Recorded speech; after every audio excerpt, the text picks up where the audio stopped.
During this process is when I discovered that the space between the pulleys and the bearing had all been used up, and I realized that we was gonna have to take the bedstone out and reset it to make it work properly.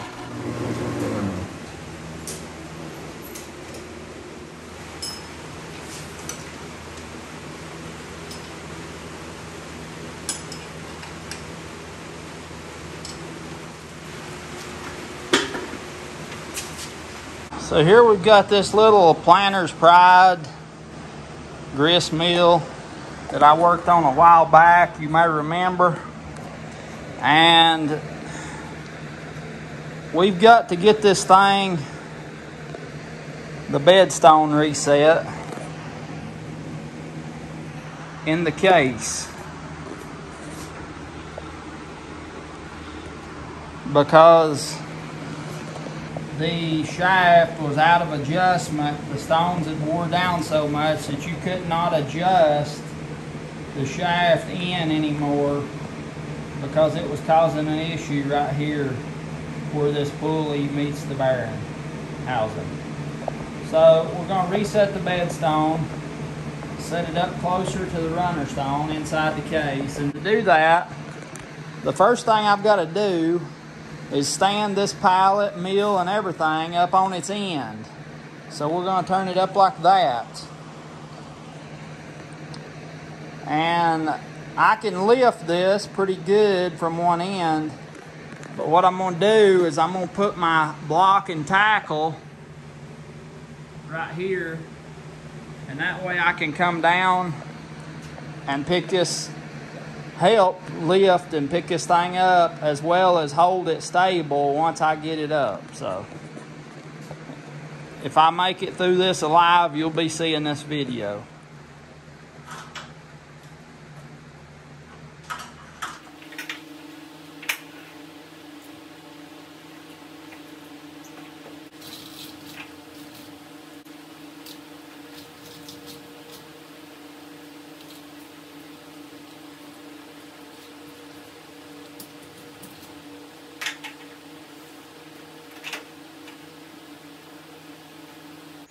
My plan is to put the strap on the heavy end of the mill, the end that needs to be upright, and lift it and stand it up on its end, and the 1x that is wedged in on top of the mill will balance and hold it upright.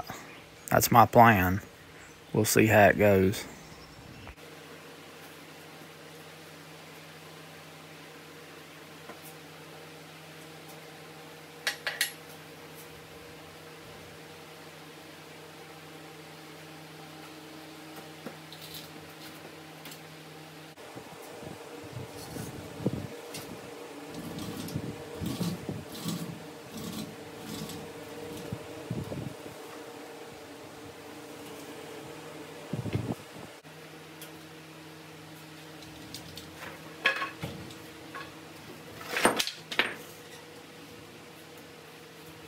About me thinking that was going to stay on there. I ought to know better than that.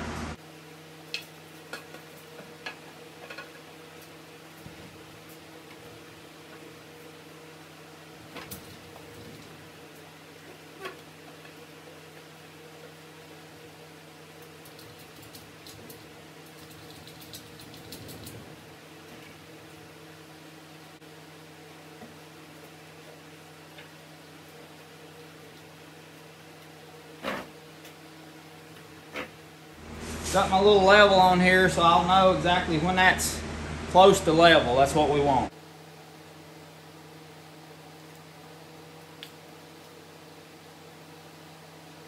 It's getting real close. What I've got here is I put a stiff knee brace, a 1x, down through the pulley and down, and I just took a wedge at the bottom, and I was able to adjust to where my level is just right. Now I'm just going to lay the little bedstone and line it up as perfect as I can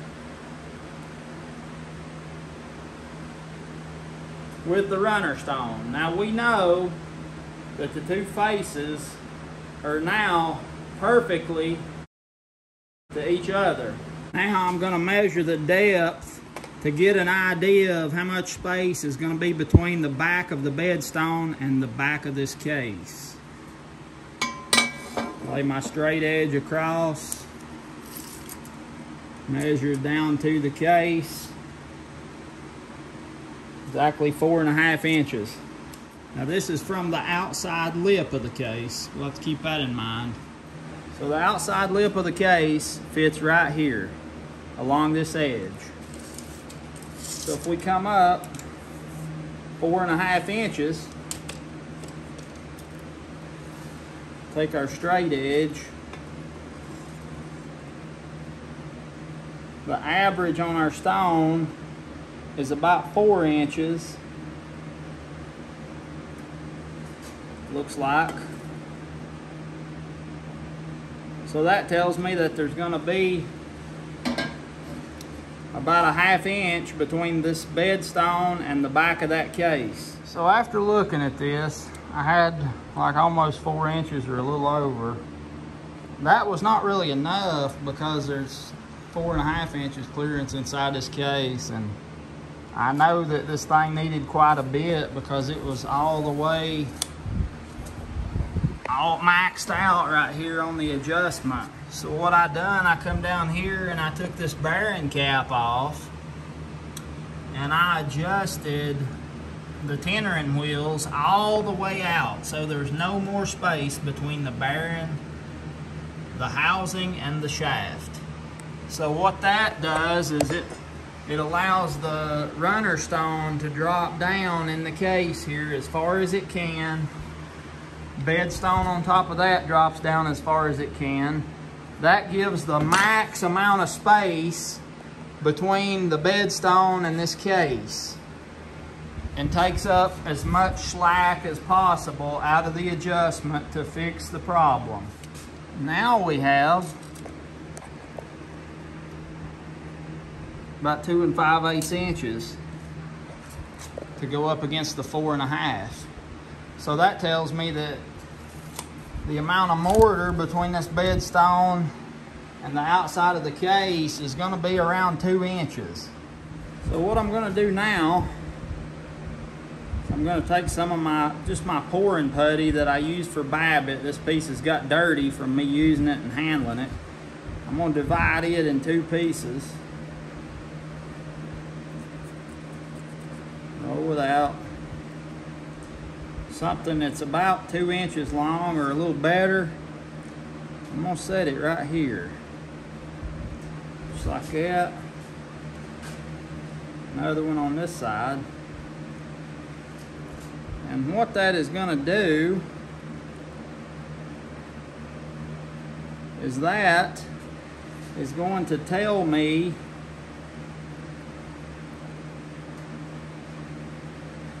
when I set this outside housing on here, it's going to mash that putty down and show me exactly how much mortar is going to be in here between the case and the stone. And I'll show you why that's important.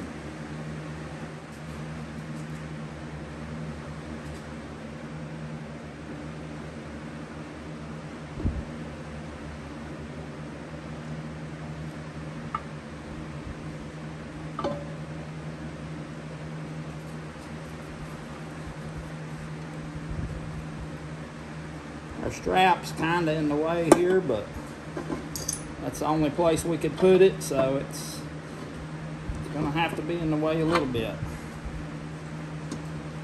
I'll have to work around it.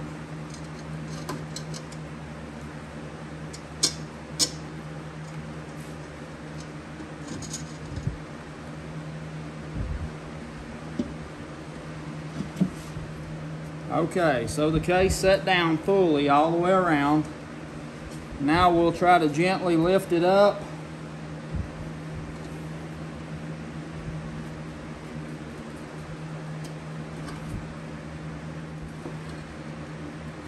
Hopefully without messing up our putty inside there.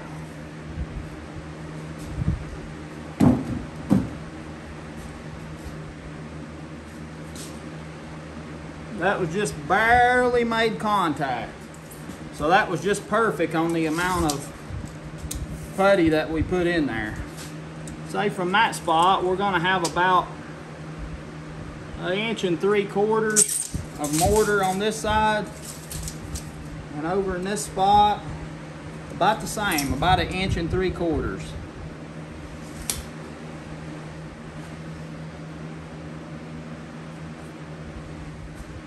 And that operation there is the same as when you put 2 millstones together and you rub them and it makes a track, or it rubs off the red food coloring when we're dressing stones. Well, that operation that you just seen is kind of the same thing, except you're not rubbing it, just press the putty down to show us how far down the case was going to go. That operation, what happens there, what you see on top of that putty, like what you see on a millstone when it rubs, that's called an armenicle. And you probably heard me talk about that before. I learned that word from Robert Wells, and as far as I know, it's not in any dictionaries, but that's an armenicle. When you see something that's not there, it's a result of something that's happened. It's kind of like a track. You can see right here, I tied the strap back out of the way of the spout chute, trying to get this on. Like I had a little friction trying to get it on earlier. I just took a little piece of cord, pulled that back and tied it off. It's still supporting the mill, but it's gonna hold that back out of our way while we're setting this case back on. We don't want to be wiggling it around when we've got mortar in here. To pour this mortar, we're gonna have to have some water to mix it up. I'm gonna go down to the creek and get some.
That's a cheese apple. My family's been eating them over 100 years around here. Gosh, that's Meller. Now when we put that on, there's a slight chance that some of the cement will fall off and go down in the housing of the mill behind that runner stone and make a little bit of a mess. So to protect against that, I'm gonna pack these rags down in there, just like that.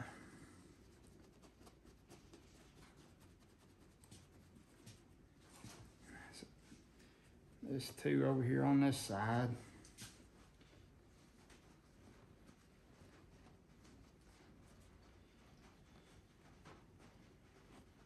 Making sure that none is sticking out over the flange right here. If any of the cement comes off and falls down, it'll catch it and it won't go down in behind that runner stone and be hard to get at. I'm gonna clean this lip real good. Make sure there ain't nothing. These ears. Make sure there ain't nothing there to hold that thing separate.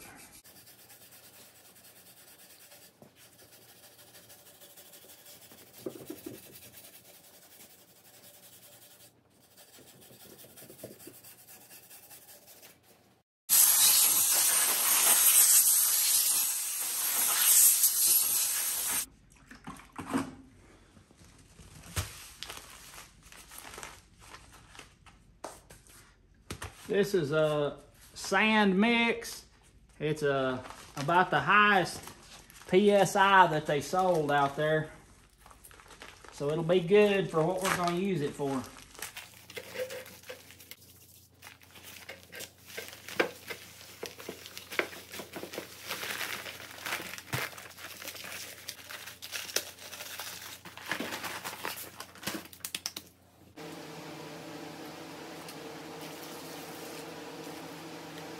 Instead of using a mixer, I'm just gonna hand mix this little dab. You know, hand mix it.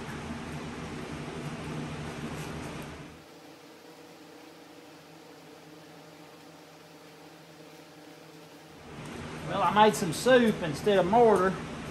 Guess I got a little happy on the water. That's all right, I know how to fix that.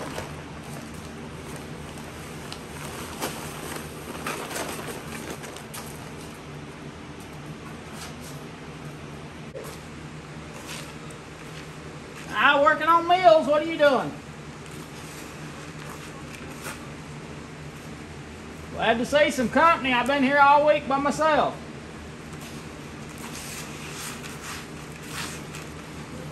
I about forgot what company it was.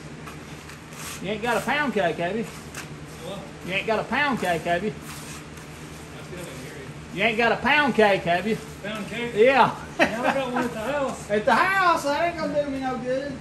It ain't gonna do you any good? Uh-uh. Why? How are you, buddy? Fine. I don't want to get you dirty. I'm dirty as a hog. Oh. How you doing? Doing pretty good, not bad. We're gonna come back down and see you. We just ain't got there yet. I noticed that. We kept waiting, kept waiting, kept waiting. I said, that guy ain't never show up here. But anyhow, yeah, we've been trying to, well, just running around, you know, and the can't do. I'm gonna sit down over here. Sit down there. No, here's your chair right here. Well, I don't want to take your chair with me. No, I ain't gonna sit down. I'm just mixing this mortar up, so I'm gonna have to use it. Oh. But anyhow, we've been trying to get everything lined out. I put a rag around this shaft, this auger, and put some tape. That'll keep the concrete kind of semi in a circle where that feed goes through. And I'll smooth it up before it gets real hard and fix it the way I want it shaped. So I'm just gonna start packing this around here.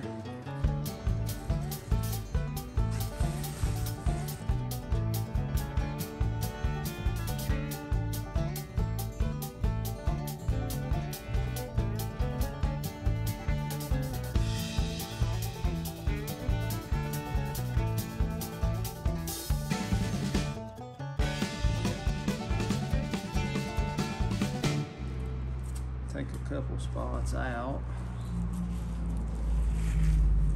like that. Now the point of this is to hold that case up in the right spot to where it matches with the bedstone, to where the bedstone will be true with the runner stone.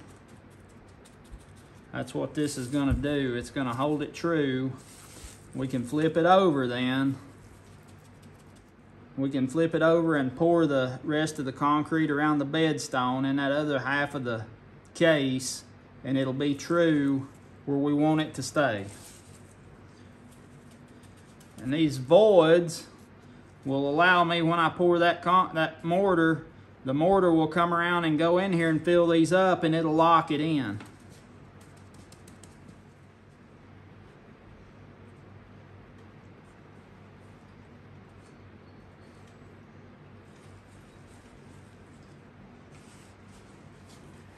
And that sets up a little more. I'll pull them rags off, and we'll have our void around our auger before we set the case down. Let it firm up a little bit.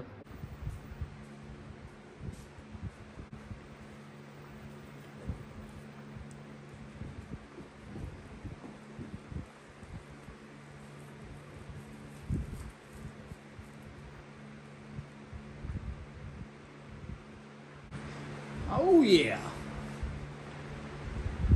That turned out just as neat in there as it can be. Just right around that shaft, about a 1/2 inch all the way around, perfect. So we had 4 1/2 in our case. So that gives us a 1/2 inch for that to compress down.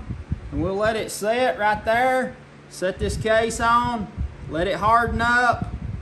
I'll go ahead and put the bolts in it to hold it in place. We'll let it set for a day or two and get good and hard. We'll take it apart. This bedstone is set in that case, and then we can mortar around the bedstone and it'll be perfectly matched with the runner stone.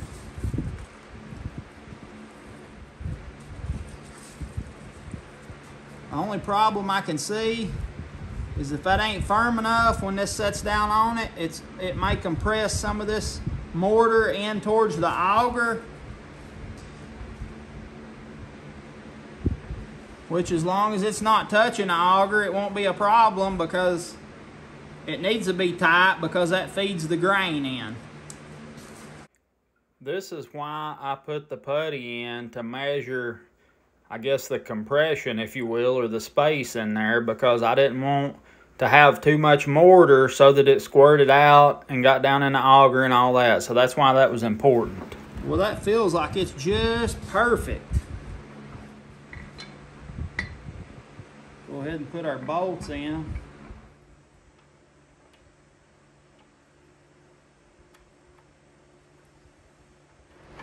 That case compressed together when I tightened that bolt up, and that's what we want, because with that case all the way together, that's going to ensure that our bedstone is set just perfect.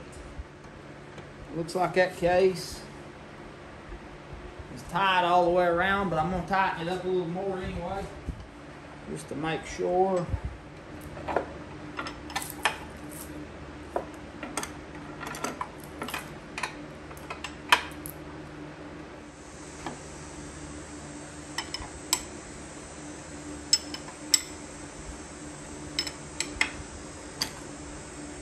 Now that thing's tightened up, that mortar is clenched together so that the stones will be mated up perfectly.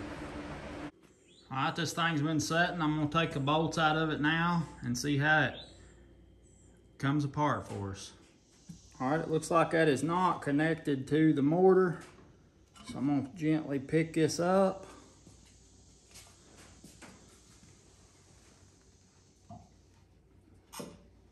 Lay it down just like that. We got a nice bed right there. It's bedded onto that. You see it's even got a lip right around here. And what that's gonna do is when I put the bedstone into that case, I'll have a guide and it'll set it exactly in line so that the auger and everything will be in the right place. It's gonna work beautifully.